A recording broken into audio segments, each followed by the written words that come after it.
In today's video, I'm going to teach you how to connect Slack to Monday.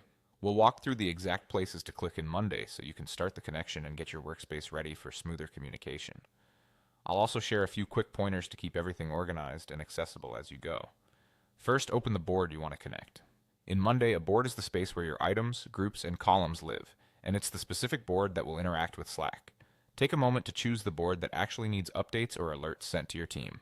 If you're part of multiple workspaces, double check you're inside the correct one before you begin.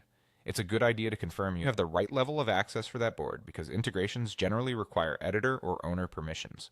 Choosing the correct board now prevents confusion later and keeps your workflows clean. Next, add the integration. At the top of your board, look for the Integrate button on the toolbar. This opens Monday's Integration Center for that specific board. Think of it as a catalog of apps your board can connect to. If you don't immediately see the button, make sure your browser window is wide enough so the toolbar isn't condensed. Also note that some plans limit integrations, so if the option is missing or grayed out, your account admin may need to enable it. Opening the Integration Center from the board ensures anything you choose will apply directly to that board, rather than somewhere else in your account. Now choose the Slack integration. Inside the Integration Center, you'll see a list of supported apps. Find Slack and select it. You can scroll or use the search bar to locate it quickly. Selecting Slack brings up an overview of what this connection is designed to do and sets the stage for tailoring how your board can interact with your team's conversations. This is a good moment to consider which types of updates or activities on the board are most valuable to surface in Slack, so your notifications stay meaningful rather than noisy.